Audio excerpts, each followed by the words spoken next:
യോഹന്നാന്റെ സുവിശേഷം 5-ാം അധ്യായം 1 മുതൽ 16 വരെയുള്ള തിരുവചന ഭാഗമാണ് ഇന്നത്തെ നമ്മുടെ സുവിശേഷ വിചിന്തന വിഷയം.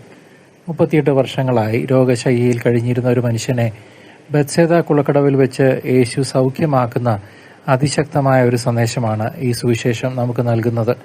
തന്റെ അവസ്ഥയിൽ പ്രത്യാശ നശിച്ചവനായി തന്നെ സഹായിക്കാൻ ആരുമില്ലെന്ന് പരിതപിച്ചിരുന്ന ആ രോഗിയോട് നിനക്ക് സുഖമാകാൻ ആഗ്രഹമുണ്ടോ എന്ന രക്ഷകന്റെ ചോദ്യം ഇന്നും ഓരോ വിശ്വാസിയുടെയും ഉള്ളിൽ പ്രതിധ്വനിക്കുന്നു.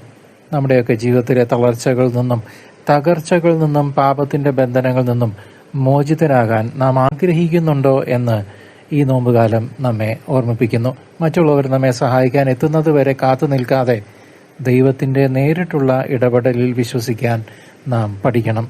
കിടക്കിയെടുത്ത് നടക്കുക എന്ന കൽപ്പനയിലൂടെ തളർന്നുപോയ മനസ്സിനും ശരീരത്തിനും പുതിയൊരു ചൈതന്യമാണ് ക്രിസ്തു പകരുന്നത്.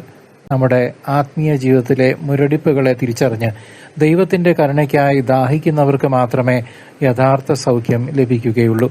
കുളത്തിലെ വെള്ളം ഇളകുന്നത് കാത്തു നിൽക്കുന്നത് പോലെ ഭൗതികമായ സഹായങ്ങൾക്കായി കാത്തിരിക്കാതെ ജീവജലമായ ക്രിസ്തുവിലേക്ക് നമുക്ക് കണ്ണുകൾ ഉയർത്താം. ഓരോ വിശ്വാസിയും തന്റെ ബലഹീനതകളിൽ ദൈവകൃപയുടെ സ്പർശനം അനുഭവിക്കേണ്ട സമയമാണ് ഈ നോമ്പുകാലം. ശാബത്ത് നാളിൽ നടന്ന ഈ അത്ഭുതം നിയമത്തെക്കാൾ ഉപരിയായി മനുഷ്യന്റെ ആത്മീയ സൗഖ്യത്തിന് ദൈവം നൽകുന്ന മുൻഗണനയെ വെളിപ്പെടുത്തുന്നു. സൗഖ്യം പ്രാപിച്ചതിനു ശേഷം ആ മനുഷ്യനെ ദേവാലയത്തിൽ വെച്ച് വീണ്ടും കണ്ടുമുട്ടുമ്പോൾ കൂടുതൽ മോശമായതൊന്നും സംഭവിക്കാതിരിക്കാൻ മേലിൽ പാപം ചെയ്യരുത് എന്ന് യേശു നൽകുന്ന താക്കീത് വളരെ പ്രസക്തമാണ്. ശാരീരികമായ രോഗശാന്തിയേക്കാൾ ഉപരിയായി ആത്മാവിന്റെ വിശുദ്ധീകരണമാണ് നിത്യരക്ഷയ്ക്ക് അനിവാര്യമെന്ന് തിരുസഭ നമ്മെ ഓർമ്മിപ്പിക്കുന്നു.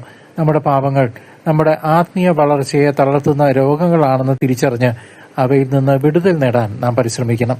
ദൈവകൽപ്പനകൾ അനുസരിക്കുമ്പോഴും സ്നേഹത്തിന്റെ ഉന്നതമായ നിയമത്തെ മറന്നുപോകുന്ന പരീശന്മാരെ പോലെ നാം മാറരുത്. ക്രിസ്തുവിന്റെ സ്നേഹം അനുഭവിക്കുന്നവർ മറ്റുള്ളവർക്ക് ആശ്വാസത്തിന്റെ ദൂതരായി മാറാൻ വിളിക്കപ്പെട്ടവരാണ്.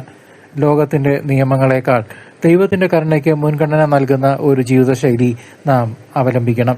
ഈ നോമ്പുകാലത്തെ പ്രാർത്ഥനകളും പരിത്യാഗങ്ങളും നമ്മുടെ ആത്മാവിനെ പാപക്കറകളിൽ നിന്ന് കഴുകി വെടിപ്പാക്കട്ടെ.